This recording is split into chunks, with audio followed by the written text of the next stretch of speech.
Գյուրջան Կասկադ, հասանելի բնակարաններ 65 ամիս մարման ժամկետով։ Մենք պաշտպանում ենք մեր ժողովրդի իրավունքը,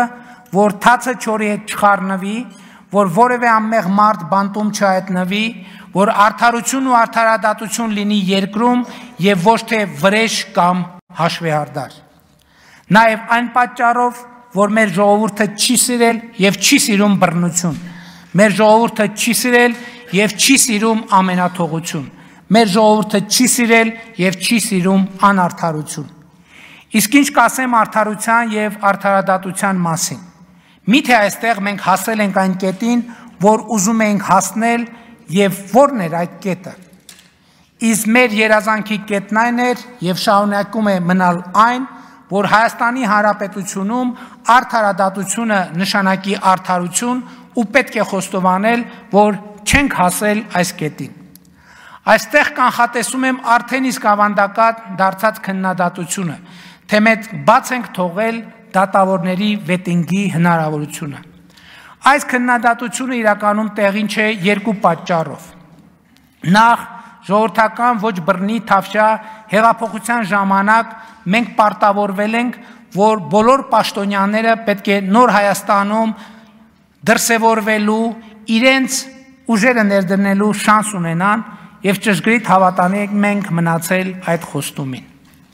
Եվ հետո Հայաստանում այսօր գործող դատավորների կազմը մոտավորապես 60%-ով նշանակվել է 2018 թվականից հետո։ Նաև չմոռանանք, որ մենք բառից բուն իմաստով 0-ից նոր հակակոռուպցիոն դատարան ենք ստեղծել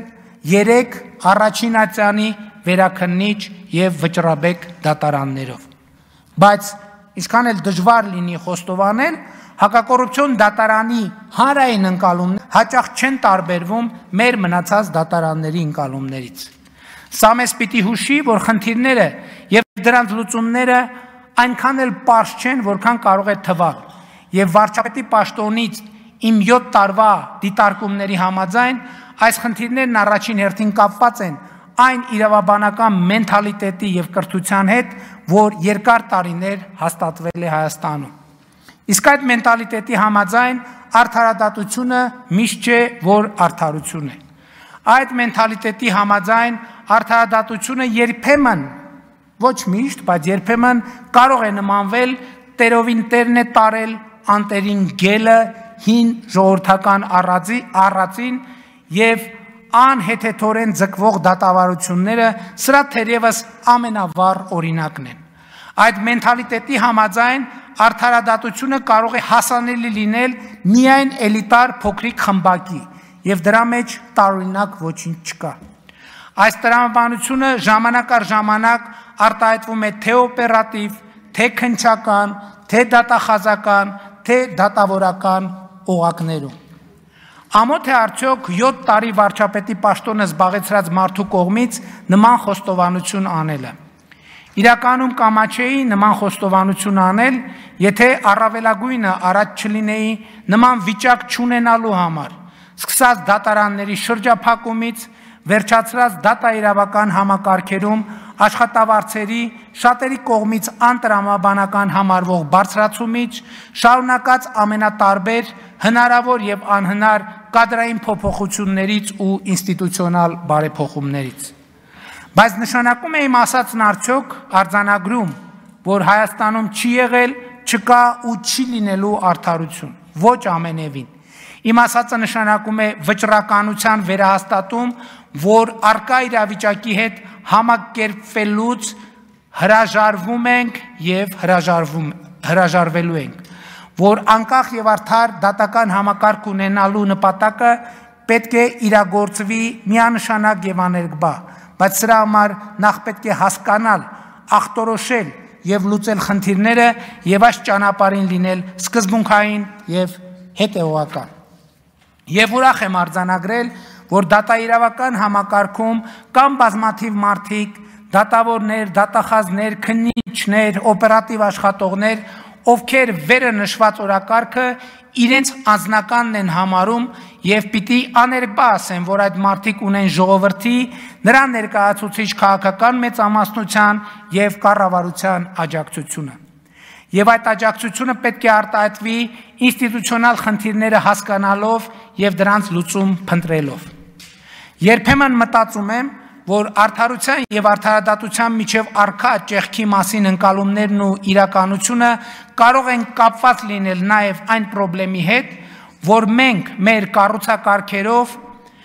մեր դատական համակարգը էականորեն հեռացրել ենք ժողովրդից, ըստ էության կտրելով նրան ինքնիշխանի, այսինքն ժողովրդի եւ դատական համակարգի միջև օրգանական կապը եւ առաջիկա նոր սահմանադրության ընդունման համատեքստում մենք լրջորեն պետք է քննարկենք երթվյալ ատենակալների ինստիտուտի ներդրման հնարավորությունը։ Ես գիտեմ եւ հարգում եմ բոլոր այն փաստարկները, թե փոքր երկրում, որտեղ բոլորը բոլորին ճանաչում են, խնամի ծանոթ բարեկամ կապերը շատ ուժեղ են, երթվյալ ատենակալների ինստիտուտի ներդրման պարագայում մենք կարող ենք կանգնել արդարադատության չիրականացման խնդրի առաջ։ Բայց նախ մենք այսօր էլ ենք կանգնած այդ խնդրի առաջ եւ բացի այդ խնամի ծանոթ բարեկամ կապերը ինչպես եւ որքան կգործեն երթվյալ ատենակալների դեպքում նույնքան գործում են այսօր օպերատիվ աշխատողի,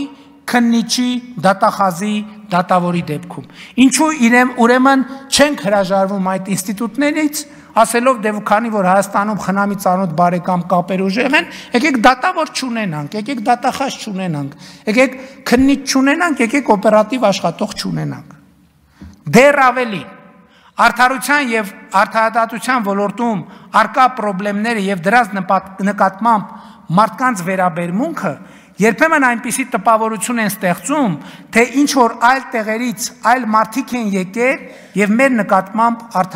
անարդարություններ են գործում։ Այդպես չէ, այդ մարդիկ մեր մանկապարտեզի, դպրոցի, բուհի, աշխատավարձի, բակի, շենքի մարդիկ են, մեր կողքին ապրած եւ մեր կողքին ապրող։ Եվ եթե նրանց մի մասին վստահում ենք արդարությունն ու արդարադատությունը որպես օպեր աշխատողների, քննիչների, դատախազների եւ դատավորների, մյուս մասին էլ կարող ենք վստահել որպես երթվյալ ատենակալների։ Եվ այս պարագայում արդարադատությունը ինչպիսին էլ այն լինի, կտրված չի լինի ժողովրդից։ Ընդհակառակը, արդարադատությունը կլինի նույնքան կամ այնքան արդար, որքան արդար է ժողովուրդը։ Իսկ ժողովուրդը արդար է ավելի քան ցանկացած վարչապետ, ցանկացած նախարար, ցանկացած падգամավոր, ցանկացած դատավոր, ցանկացած դատախազ, ցանկացած քննիչ եւ ցանկացած ոստիկան։